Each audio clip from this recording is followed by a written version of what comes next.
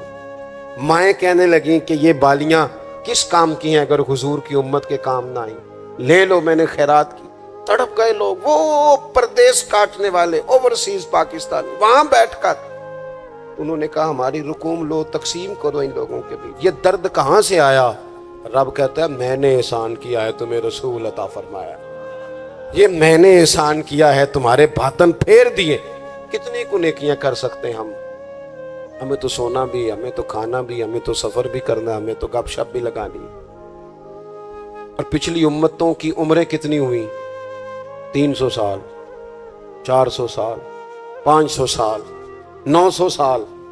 کیسے کرتے نیکیاں، کس طرح پہنچتے؟ اور پھر کمال دیکھو، عمریں تھوڑی اور کنتم خیر امت، مل گئی ان سب کی امامت اس امت کو۔ مثلا یہ تھوڑی دیر دیکھو نا، کچھ چیزیں ایسی ہوتی ہیں جن سے ذرا 1 منٹ کے لیے اپنے آپ کو اکیلے کر کے بھی دیکھنا چاہیے۔ اپنے وہ کسی نے کہا تھا بنا ہے شاہ کا مصاحب تو پھرے ہے اتراتا، وگرنہ شہر میں غالب کی آبرو کیا ہے، اس کے پلے کیا ہے اسے پتا تو ہے۔ جو تو بنا ہے شاہ کا غالب تو پھرے ہے اتراتا۔ اور درویش نے ترجمہ یہ کیا ہے کہ میں گلیاں دا روڑا کوڑا، میں گلیاں دا اوئے ہوئے۔ روڑا کوڑا دیکھا ہے کبھی کسی نے پلٹ؟ یہ روڑا کوڑا انہوں نے کہہ دیا، کبھی اس پر غور کرو، بدبو آتی ہے، لوگ کی نیا جوتا پہن کے بھی اس پر چلنا پسند نہیں کرتے۔ روڑا کوڑا جو ہوا، روڑا کوڑا جو ہوا، لیکن وہ انہوں نے اپنے آپ کو تشبیہ کس سے دی؟ کہنے لگے وہ میں تے گلیاں دا روڑا کوڑا، یہ تے مینوں محل چڑھایا ہے سائیاں۔ تو نظر کرم ہو گئی، مختصر سی میری کہانی ہے، یہ جو بھی ہے آپ کی مہربانی ہے۔ یہ تو کرم ہے حضور کا۔ ہم کتنی کو نیکیاں کر سکتے تھے بھلا، کتنی کو مشقت۔ اور ویسے بھی جس طرح کی ہماری طبیعتیں، یعنی سارا سال جو لوگ آرام سکون سے ناظرہ کے دفتر بھی 2 گھنٹے کھڑے رہتے ہیں، پاسپورٹ کے دفتر میں بھی 2 گھنٹے کھڑے رہ سکتے ہیں، جو امیگریشن کے لیے ایئرپورٹوں پہ بھی 1.5 گھنٹہ انتظار کر لیتے ہیں، وہ 1 گھنٹہ تراویحوں میں کھڑے نہیں ہوتے۔ وہ کہتے ہیں یہ مشکل کام ہے، سارے کام کرا لیں آپ، سارے کرا لیں، لیکن اگر آپ کسی سے کہیں نا یار آج مہربانی کر آپ میرے ساتھ ایک سپارہ پڑھ، یہ مشکل ہوتا ہے۔ الا ماشاء اللہ ہم نے کتنے کو نیکیاں کر لی۔ رب کہتا ہے میں نے احسان کر دیا، تمہیں رسول دیے، میں نے تمہیں رسول دیے۔ تم نیکی کا سوچ لینا مخلص ہو کے، ہم سوچ بھی لیں تو ہمیں ثواب مل جاتا ہے، اور اگر کر لیں تو پھر 1 کرتے ہیں تو 10 کا اجر ملتا ہے۔ یعنی کچھ نیکیاں ایسی ہیں جو کی نہیں، صرف سوچی تھی، ارادہ کیا تھا، موقع نہیں ملا، صرف ارادہ کیا تھا، قیامت کے دن ان کا اجر ملے گا، ڈھیروں ثواب ملے گا، نامہ اعمال میں درج ہوں گی۔ کس کی وجہ سے؟ رب کہتا ہے میں نے تمہارے اوپر احسان کیا ہے، میں نے تمہیں رسول عطا فرمایا، میں نے۔ کچھ حدیثیں ایسی ہیں جو اگر کبھی ہمیں سمجھ میں آ جائے نا تو کم از کم اتنا ضرور ہو کہ زمین کے اوپر قدم رکھنے شروع کر دیں ہم لوگ کہ یار یہ اعزاز ہمارا ہی ہے، یہ شان ہماری ہے۔ نبی کریم صلی اللہ تعالیٰ علیہ وآلہ وسلم کی برکت سے ہمیں اعزاز کا ملا۔ کچھ چیزیں ایسی ہیں جو کبھی سوچتا ہے نا انسان تو بڑا اوپر چلا جاتا ہے۔ حضور فرماتے ہیں قیامت کے دن نا کچھ لوگ ہوں گے میری امت کے جنہیں دیکھ کے نبی اور رسول رشک کریں گے، ان کے چہرے نور سے روشن ہوں گے، وہ نور کے ممبروں پہ بٹھائے جائیں گے۔ لوگ پوچھیں گے یہ کون ہے؟ تو انہیں کہا جائے گا یہ رسول کریم کی امت کے لوگ ہیں۔ اور پھر حضور نے ساتھ آیت پڑھی، آیت الا ان اولیاء اللہ لا خوف علیہم ولا هم یحزنون۔ باعث فخر لوگ ہیں یہ، باعث فخر۔ تو عبادتیں تو پہلے امتوں کے ولیوں کی زیادہ ہیں، رشک ان پر کیوں ہو رہا ہے؟ وہ اس لیے کہ رب کہتا ہے میں نے احسان کیا ہے تمہیں رسول عطا فرمایا، میں نے احسان کیا ہے تمہیں رسول۔ اب مجھے بتائیں، ہر نعمت کا شکر ادا کرنا ہے، اور یہ جو نعمت اللہ نے ہمیں دی ہے، نبی پاک کا غلام بنایا۔ اچھا، میں آپ سے نا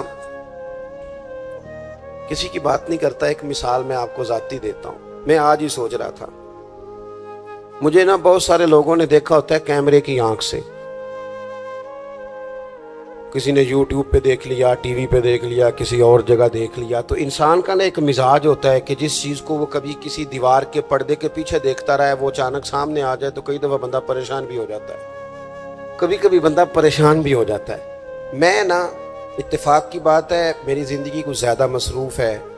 ایک دوست ایسے تھے جو مجھے نا کچھ 3-4 سال سے کہہ رہے تھے ٹائم دے دیں، ٹائم دے دیں، اور وہ ٹائم لینا چاہ رہے تھے۔ اپنے ان کے والد جو تھے وہ تھوڑے سے معذور تھے، تو کہہ رہے تھے ابا جی کی بڑی خواہش ہے، کسی وجہ سے ٹائم بنتا نہیں تھا۔ سال 2-3 گزر گئے، بالآخر وقت بن گیا، میں ان کے گھر گیا محفل پہ۔ اب وہ مجھے اچانک دیکھ کے نا، تو حالت ان کی اس طرح کی ہو گئی کہ وہ جو کچھ بھی گھر میں موجود تھا نا، جو بھی، یعنی جو سالن کل کا پکا تھا وہ بھی لے آئے، وہ اٹھا، اچار بھی لے آئے۔ اب میں ان کی کیفیت دیکھ رہا ہوں۔